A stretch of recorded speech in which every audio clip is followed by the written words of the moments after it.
எல்லாருமே ரொம்பவே ஆவலா எதிர்பார்த்து காத்துட்டு இருந்த பிக் பாஸ் சீசன் 9 வந்து இன்னைக்கு தொடங்குது. அதாவது பிக் பாஸ் சீசன் அறிவிச்ச உடனேயே மக்கள் வந்து என்ன நினைப்பாங்க அப்படின்னா, யார் யாரெல்லாம் உள்ள வர போறாங்களோ, நமக்கு பிடிச்சவங்க யார் வர போறாங்களோ அப்படின்னு சொல்லிட்டு பார்க்கறதுக்காக ரொம்பவே ஆவலா காத்துட்டு இருப்பாங்க. அந்த வகையில பிக் பாஸ் சீசன் 9 வந்து இன்னைக்கு தொடங்குறாங்க. இப்படி இருக்கக்கூடிய நிலையில, போயும் போயும் பிக் பாஸ்ல வந்து இப்படி பண்றாங்களே, இவங்களெல்லாம் எதுக்காக உள்ள அனுப்பணும்? எத்தனையோ நடிகர்கள் இருக்காங்க, எத்தனையோ பிரபலமானவங்க இருக்காங்க. அப்படி இருக்கும்போது உங்களுக்கு வேற ஆளே கிடைக்கலையா? போயும் போயும் இவங்கள போய் உள்ள அனுப்புறீங்க. தேவையில்லாம இத பண்ணாதீங்க. வர வர விஜய் டிவி வந்து டிஆர்பிக்காக வந்து இப்படிலாம் பண்ண ஆரம்பிச்சுட்டாங்க அப்படின்னு சொல்லிட்டு திட்டி தீர்த்துட்டு வராங்க. எதுக்காக அவங்க சொன்னாங்க? பிக் பாஸ் அந்த மாதிரி யார உள்ள அனுப்புறாங்க அப்படிங்கிறத பத்தி இந்த பதிவுல நம்ம விரிவா பார்க்கலாம். பொதுவா பிக் பாஸ் அப்படின்னாலே எல்லாருக்கும் ரொம்பவே ரொம்பவே நல்லாவே பிடிக்கும் அப்படின்னு சொல்லலாம். ஏன்னா ஊரா விட்டு சண்டையை வந்து எல்லாருமே மும்முரமா பார்ப்பாங்க. அந்த மாதிரி தான் பிக் பாஸ் வீடும் சொல்லலாம். ஏன்னா ஒரு 10-15 பேரை ஒரே வீட்டுக்குள்ள வச்சுட்டு ஃபோன் கொடுக்காம, மற்றபடி எதுவுமே சமூக ஊடகங்களை பத்தி எதுவுமே கொடுக்காம அவங்கள ஒரு வீட்டில் அடைச்சு வச்சிருப்பாங்க. கேம் விளையாட சொல்லுவாங்க. அதுல நிறைய பேர் அடிச்சுப்பாங்க. அதாவது ஒரு சில பேரை வந்து தனக்கு பிடிச்சவங்கள ஏத்துப்பாங்க. ஒரு சில பேரை வந்து எதிரியா நினைப்பாங்க. அங்க உள்ள நடக்கக்கூடிய விஷயங்களை வச்சு அந்த வீட்டுக்குள்ள நம்மளா இருக்கிற மாதிரி ஒரு கற்பனையை பண்ணிக்கிட்டு தனக்கு பிடிச்சது இவங்க தான்ப்பா, இவங்க பண்றது பிடிக்கலப்பா, இவங்க வந்து ஓவரா சீன் போடுறாங்க அப்படிங்கிறதுக்காக அவங்கள திட்டி தீர்ப்பாங்க நம்ம ரசிகர்கள் வந்து. அந்த மாதிரி ஊரா வீட்டு சண்டையை பார்க்கறது மாதிரி தான் இந்த பிக் பாஸ் வீடு அப்படின்னு சொல்லலாம். ஏன்னா அங்க நடக்கக்கூடிய சண்டைகளை பார்க்கறதுக்கு அவ்வளோ சுவாரஸ்யமா இருக்கும். அது மட்டும் இல்லாம நமக்கு பிடிச்சவங்க கூட யாராவது சண்டை போட்டுட்டாங்க அப்படின்னா அவங்கள நாம உண்மையாவே நம்ம எதிரி மாதிரியே நினைக்க ஆரம்பிச்சிருவோம். அந்த மாதிரி தான் இந்த பிக் பாஸ் வீட்டோட ரியாலிட்டி ஷோவுமே இருக்கும். ஃபர்ஸ்ட் வந்து ஹிந்தியில தான் பிக் பாஸ் நிகழ்ச்சியை தொடங்குனாங்க. அதுக்கப்புறமா 2017 தமிழ்ல சீசன் 1 பிக் பாஸ் நிகழ்ச்சி தொடங்கப்பட்டுச்சு.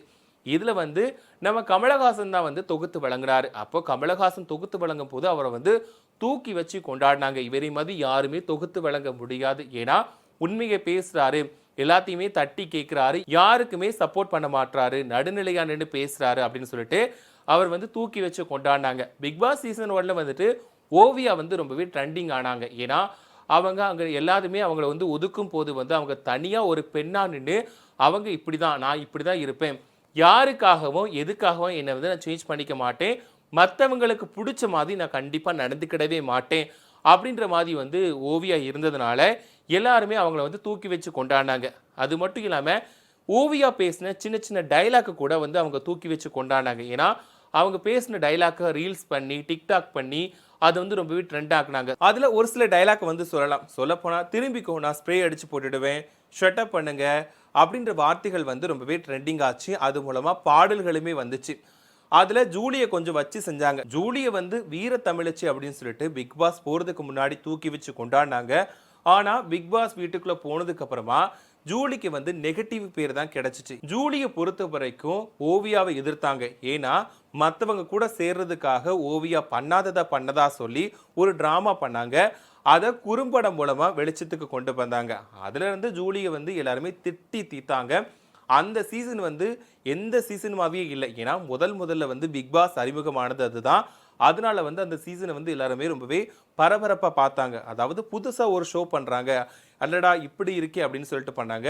2வது சீசன், 3வது சீசன் இது எல்லாமே நல்லா போச்சு. கண்டிப்பா 2வது சீசன்ல வந்து ஐஸ்வர்யா வந்து ரொம்பவே அடாவடியா பண்ணாங்க. அவங்க வந்து ரன்னர் அப்பா வந்தாங்க. பட் அவங்களையுமே நிறைய எதிர்ப்பு கிளம்பினாலுமே அவங்க அவங்களா இருக்காங்கன்னு சொல்லிட்டு நிறைய பேர் அவருக்கு வந்து ஆதரவு தெரிவிச்சாங்க. 3வது சீசன் வந்து சாண்டி சீசன் வந்துச்சு. அதையும் ரொம்பவே தூக்கி வச்சு கொண்டாடினாங்க. இப்படி இருக்கும்போது கடந்த ஒரு 7 சீசன்களை வந்து கமலஹாசன் தான் வந்து தொகுத்து வழங்குறாரு. அவரை வந்து ஆண்டவர் அப்படின்னு சொல்லிட்டு தூக்கி வச்சு கொண்டாடினாங்க. என்ன காரணம் அப்படின்னு தெரியல. 8வது சீசனை வந்துட்டு கமலஹாசன் வந்து விலக்கிட்டாரு. அதுக்கப்புறமா நடிகர் விஜய் சேதுபதி வந்து தொகுத்து வழங்கினார். விஜய் சேதுபதிக்கும் கமலுக்கு கொடுத்த ஆதரவை கொடுத்தாங்க. நாங்க என்னவோ நினைச்சோம், விஜய் சேதுபதி வந்து கண்டிப்பா தொகுத்து வழங்கிக்கிட மாட்டாரு அப்படின்னு நினைச்சோம். பட் நல்லாவே பண்றாரு அப்படின்னு சொல்லிட்டு ஆரம்ப காலகட்டத்தில் வந்து சொன்னாங்க. ஆனா அதுக்கப்புறம் வந்து நெகட்டிவா விஜய் சேதுபதிக்கு எதிராக நிறைய கருத்துகள் வந்துச்சு. ஏன்னா அவர் வந்து ஒரு சில பேரை தேர்ந்தெடுத்து சப்போர்ட் பண்றாரு, அதாவது விஜய் டிவிக்கு ஆதரவா இருக்காரு, அதாவது விஜய் டிவி சொல்றதை கேட்டுக்கிட்டு அங்க இருக்கக்கூடிய நபர்களுக்கு சப்போர்ட் பண்றாரு, நியாயமான முறையில் அவரோட கருத்துக்கள் இல்லை, நடுநிலையா இல்லை, கண்டிப்பா இவர் வந்து பார்ஷியாலிட்டி பார்க்குறாரு அப்படின்ற மாதிரி வந்து கருத்துக்கள் வந்துச்சு. அதையெல்லாம் முடிஞ்சு அதுக்கப்புறம் ஓரளவுக்கு ஓகே நல்லாவே பண்றாரு அப்படின்ற மாதிரியும் பேர் வாங்கினாரு. இப்படி இருக்கும்போது பிக் பாஸ் சீசன் 9 வந்துட்டு விஜய் சேதுபதி தான் தொகுத்து வழங்க போறாரு அப்படின்றது தெரிஞ்சிருச்சு. ஏன்னா ப்ரோமோக்கள் வெளியாகும் போதே அவர் தான் தொகுத்து வழங்குற மாதிரி காட்டிட்டாங்க. அதனால வந்து பிக் பாஸ் சீசன் 9 வந்துட்டு நம்மளோட விஜய் சேதுபதி தான் தொகுத்து வழங்க போறாரு. இப்படி இருக்கும்போது வந்து உள்ள யார் யார் போக போறாங்க அப்படின்ற பட்டியலுமே வந்து வெளியாச்சு. சில பேர் வந்து இவங்க போறாங்களா கண்டிப்பா நல்லா இருக்கும் அப்படின்ற மாதிரி சொன்னாங்க. இப்படி இருக்கும்போது தான் இப்போ வந்து ஒரு 2 பேர் வந்து மக்களுக்கு தெரிஞ்ச முகங்கள் தான். ஆனா வந்து மக்கள் கொஞ்சம் வெறுக்கிற முகங்களா இருக்கிற நபர்கள் வந்து உள்ள போறாங்க. அதனால வந்து திட்டி தீக்குறாங்க. தேவையில்லாம இவங்கள ஏன் உள்ள விடுறீங்க? கண்டிப்பா நல்லாவே இருக்காது. ஏன் இப்படி பண்றீங்க? இவங்கள வந்து மக்கள் வெறுக்கும்போது நீங்க தேவையில்லாம உள்ள அனுப்பி பெரிய ஆளா ஆக்குற பார்க்குறீங்க. இது வந்து தேவையே இல்லாத வேலை தான். கண்டிப்பா இவங்கள வந்து உள்ள அனுப்பவே அனுப்பாதீங்க அப்படின்ற மாதிரி சொல்லிட்டு இருக்காங்க. எஸ், அந்த மாதிரி வந்து யார் அனுப்ப போறாங்க அப்படின்னா, வாட்டர்மெலன் ஸ்டார வந்து பிக் பாஸ் வீட்டுக்குள்ள அனுப்ப போறாங்களாம். அதாவது வாட்டர்மெலன் ஸ்டார் அப்படின்னு எடுத்துக்கிட்டாலே வந்து என்னன்னா, அவரோட பேச்சுக்கள் வந்து ரொம்பவே ரொம்பவே காமெடியா இருக்குங்கிறத தாண்டி வந்து சர்ச்சையான விஷயங்கள வந்து பேசுவாரு. அதாவது தான் தான் எல்லாமே அப்படின்ற மாதிரி பேசுவாரு. அதாவது ஒரு பெரிய நடிகர் நடிச்ச ஒரு சீன் எடுத்து பண்ணிட்டு, அந்த நடிகரை விட நான் தான் நல்லா பண்ணியிருக்கேன் அப்படின்னு சொல்லக்கூடிய ஒரு நபர் தான் அவர். அதாவது ஓவர் கான்ஃபிடென்ட் அப்படின்னு சொல்லலாம். ஓவர் கான்ஃபிடென்ட் அப்படிங்கிறதையும் தாண்டி அந்த நடிகர் வந்து தன்னை விட நல்லாவே நடிக்கல. அந்த படத்துல நானே நடிச்சிருக்கலாம் அப்படின்ற மாதிரிக்கு தன்னை ஒரு புகழோட உச்சிக்கு வந்து தூக்கி வச்சு அவரை பேசிப்பாரு.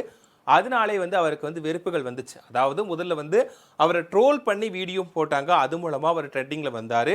ஆனா அதுக்கப்புறம் அவர் வந்து பிரபலம் அடைஞ்சதுனால நிறைய நடிகர்களை திட்டி பேசினாரு. அது மூலமா வந்து எதிர்ப்பை சம்பாதிச்சாரு. அதனால வந்து அவர் நடிச்ச ஒரு படத்துல இருந்து, அதாவது ஒரு படத்துல அவர் நடிச்சிருந்தாரு. இவர் நடிச்சனா அந்த படத்தை நாங்க பார்க்க மாட்டோம் அப்படின்னு மக்கள் சொன்னதுனால அந்த படத்துல இருந்து அவர் நடிச்ச காட்சிகளையே தூக்கிட்டாங்க. ஏன்னா அந்த அளவுக்கு வந்து எதிர்ப்பை வந்து சம்பாதிச்சுட்டாரு. சொல்லப்போனா அவர் வந்து இன்டர்வியூ எடுக்கிறது மூலமா அந்த சேனலுக்கு வந்து கொஞ்சம் ட்ரெண்டிங் ஆகலாம் அப்படின்னு சொல்லிட்டு அவரை இன்டர்வியூ எடுப்பாங்க. அப்படி இருக்கும்போது கூட அந்த இடத்துலையுமே சபை நாகரிகம் அப்படின்னு தெரியாம பேசுவார். அதாவது தான் தான் எல்லாமே, மற்றவங்க வந்து என்னை மாதிரி கிடையாது. அதாவது ஒரு சீன் எடுத்து நடிச்சுட்டு அந்த நடிகர் கூட நல்லாவே பண்ணல, நான் தான் நல்லா பண்ணியிருந்தேன் அப்படின்னு சொல்லுவார். உதாரணமா ஒன்று சொல்லலாம். நடிகர் சிவாஜி கணேசன் நடிச்ச ஒரு சீனை நடிச்சுட்டு அவரை விட நான் தான்ப்பா நல்லா பண்ணியிருக்கேன் அப்படின்னு சொன்னவர் தான் நம்ம வாட்டர்மெலன் திவாகர். இப்படி இருக்கும்போது இவரை வந்து பிக் பாஸ் வீட்டுக்குள்ள அனுப்ப போறாங்க அப்படின்னு சொல்லிட்டு தகவல் வெளியாகி இருக்கு. அதனால வந்து பிக் பாஸ் வந்து தேவையில்லாம இப்படி பண்ணாதீங்க. ஏன்னா அவரை வந்து மக்கள் வந்து வெறுக்கிறாங்க. அவருக்கு வந்து எப்படி நடந்துக்கணும், அதாவது பொது வெளியில எப்படி நடந்துக்கணும், மக்கள் கிட்ட எப்படி பேசணும் அப்படிங்கிறதே தெரியாது. அதாவது தான் தான் எல்லாமே அப்படின்ற ஒரு மமதையில வந்து அவர் அலைஞ்சிட்டு இருக்காரு. அப்படி இருக்க நபரை நீங்க ஏன் உள்ள அனுப்புறீங்க?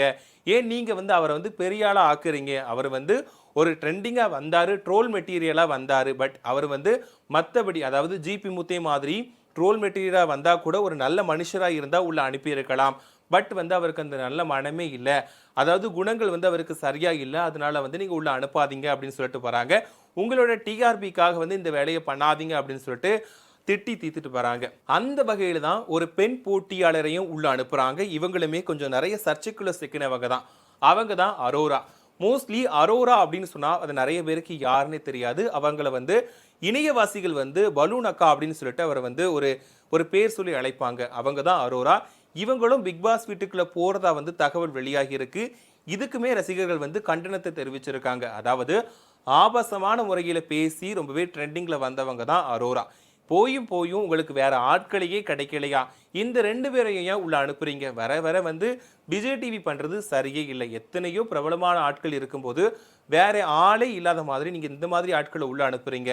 ஏற்கனவே அவங்க வந்து ட்ரெண்டிங் ஆகிட்டாங்க அப்படின்னு சொல்லிட்டு ரொம்பவே சீன் போடுறாங்க. இப்படி இருக்கும்போது நீங்க பிக் பாஸ் வீட்டுக்குள்ள அனுப்புனீங்கன்னா அவங்களோட அலப்பறையை வந்து தாங்கவே முடியாது அப்படின்ற மாதிரி வந்து பொதுமக்களா இருக்கட்டும், ரசிகர்களா இருக்கட்டும் கருத்துக்களை சொல்லிட்டு போறாங்க. இது மட்டும் இல்லாம பிக் பாஸ் வீட்டுக்குள்ள வந்து நிறைய பேர் போறாங்கன்னு சொல்லிட்டு நிறைய தகவல்கள் வந்து ஏற்கனவே வெளியாகி இருந்துச்சு. அதாவது கனி போறாங்க, விஜய் பார்வதி போறாங்க, விஜய் சோபனா போறாங்க அப்படின்னு சொல்லிட்டு ஏற்கனவே நிறைய தகவல்கள் வந்து வெளியாக இருந்துச்சு. ஒரு சில பேர் போறது தெரிஞ்ச உடனேயே வந்து ரசிகர்கள் வந்து கொஞ்சம் மகிழ்ச்சி அடைஞ்சாங்க. விஜய் பார்வதி இருக்கிறதுனால கண்டிப்பா பிரச்சனைக்கு வந்து அங்க பஞ்சமே இருக்காது, அதாவது சண்டைக்கு பஞ்சமே இருக்காது அப்படின்ற மாதிரி வந்து ரசிகர்கள் கருத்து சொல்லிட்டு போறாங்க. இப்படி இருக்கும்போது வந்து பாக்கியலட்சுமி சீரியல்ல பாக்கியலட்சுமியோட பொண்ணா நடிச்ச நடிகை வந்து உள்ள போறதா சொல்லப்படுது. இது எந்த அளவுக்கு உண்மை அப்படின்னு தெரியல. அதே மாதிரி திவாகர் உள்ள போறாரா, அதே மாதிரி அரோரா உள்ள போறாங்களா அப்படிங்கிறது உண்மையா தெரியல. பட் தகவல் வெளியாகி இருக்கு. ஆனா இவங்க 2 பேரும் உள்ள போறாங்கன்னு தெரிஞ்சதுனாலேயே வந்து பொதுமக்கள் ரசிகர்கள் வந்து திட்டி தீத்துட்டு வராங்க. ஏன்பா உங்களுக்கு வேற வேலையே இல்லையாப்பா, தயவு செஞ்சு நல்ல ஆட்களை உள்ள அனுப்புங்கப்பா. அதாவது ஏற்கனவே இவங்க வெளியே பண்ற அலப்பறை தாங்கவே முடியல, திருப்பி நீங்க 100 நாளைக்கு இவங்களை உள்ள தூக்கி போட்டு எங்களை சாகடிக்காதீங்க. ஏன்னா இவங்க வந்து அட்லீஸ்ட் நாங்க போன்ல தள்ளிட்டு இருக்கும்போது ரீல்ஸ் மூலமாவே தாங்க முடியல, நாங்க இவங்களை வந்து டிவியில பார்த்து வேற நாங்க நொந்து போகணுமா அப்படின்ற மாதிரி வந்து கருத்துக்களை கொந்தளிச்சுக்கிட்டு சொல்லிட்டு வராங்க. எந்த அளவுக்கு உண்மைன்னு தெரியல. பட் திவாகர் அரோரா உள்ள போனா என்ன நடக்கும்? ஏன்னா நம்ம வாட்டர் மெலன் ஸ்டாரை பத்தி சொல்லவே தேவையில்லை. இவர் என்னத பேசினாலுமே அது வந்து சர்ச்சையா தான் மாறும். அது மட்டும் இல்லாம சரவடி மாதிரி தனக்கு என்ன தோணுதோ, அதாவது தான் நாம பெரிய ஆளு, அதாவது ஒருத்தவங்க வந்து அவரை இன்டர்வியூ எடுத்தாலும் அந்த இடத்துல கூட எப்படி பேசணும்னு தெரியாம தான் தான் பெரிய ஆள் மாதிரி பேசுவாரு. அந்த இடத்துல எல்லாத்தையுமே பண்ணிடுவார். அதாவது அவங்க கேட்குற கேள்விக்கெல்லாம் பதிலையும் சொல்லிடுவாரு.